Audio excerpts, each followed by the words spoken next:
गुजरात के सूरत शहर से सामने आई है, जहां एक 23 वर्षीय निजी ट्यूशन शिक्षिका ने अपने 13 वर्षीय छात्र के साथ भागने का कदम उठाया।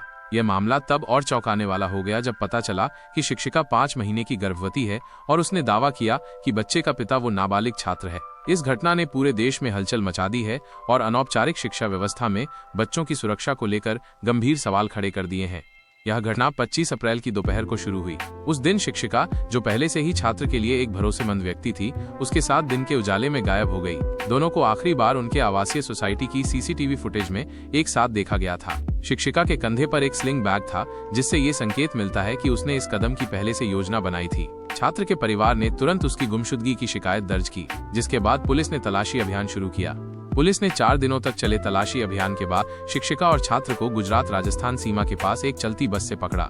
इस दौरान दोनों ने कई शहरों की यात्रा की थी। वे सूरत से वडोदरा, अहमदाबाद, दिल्ली, जयपुर और वृंदावन गए थे। पुलिस के अनुसार दोनों ने इस दौरान 2 होटलों में रात बिताई और खुद को चचेरे भाई बहन बताकर ठहरे। सूरत के उपायुक्त भगीरथ गढ़वी ने बताया कि एक दूसरा मोबाइल नंबर, जो पहले अज्ञात था, ट्रैक करने के बाद पुलिस को उनकी लोकेशन मिली। जांच के दौरान मेडिकल परीक्षण से पता चला कि शिक्षिका 5 महीने की गर्भवती है। उसने पुलिस को बताया कि बच्चे का पिता 13 वर्षीय छात्र है। इस दावे ने पुलिस को भी हैरान कर दिया। शिक्षिका की इस बात की पुष्टि के लिए तुरंत डीएनए टेस्ट का आदेश दिया गया। पूछताछ में शिक्षिका और छात्र दोनों ने स्वीकार किया कि पिछले कई महीनों से उनके बीच शारीरिक संबंध थे। छात्र ने बताया कि वो अपने माता पिता से पढ़ाई को लेकर डांट पड़ने के कारण घर छोड़कर भागा था, जबकि शिक्षिका ने कहा कि उसे काम को लेकर परिवार की फटकार का सामना करना पड़ा था। पुलिस ने शिक्षिका के खिलाफ भारतीय न्याय संहिता के तहत नाबालिग के अपहरण का मामला दर्ज किया है। साथ ही बच्चों का यौन शोषण रोकने के लिए बने पॉक्सो एक्ट के तहत यौन शोषण के गंभीर आरोप भी लगाए गए हैं। पॉक्सो एक्ट के तहत धारा 4, धारा 8 और धारा 12 को जोड़ा गया है, जो क्रमशः यौन हमला, यौन शोषण और बच्चे के यौन उत्पीड़न से संबंधित है। इसके अलावा 3 दिन से अधिक समय तक गलत तरीके से कैद रखने के लिए भारतीय न्याय संहिता की धारा 127(2) भी लागू की गई है।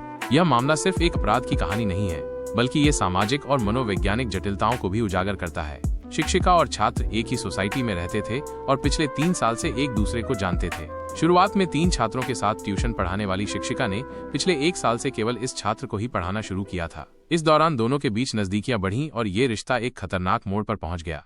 पुलिस ने बताया कि शिक्षिका ने भागने से पहले 25,000 रुपए की अपनी बचत और कुछ कपड़े साथ ले लिए थे, जबकि छात्र खाली हाथ घर से निकला था। दोनों ने सूरत रेलवे स्टेशन पर कुछ समय बिताया, लेकिन ट्रेन न मिलने के कारण वे बस स्टैंड गए और वहां से अपनी यात्रा शुरू की। इस दौरान शिक्षिका ने सारी व्यवस्थाएं की, जिसमें होटल में ठहरना और टूर पैकेज बुक करना शामिल था।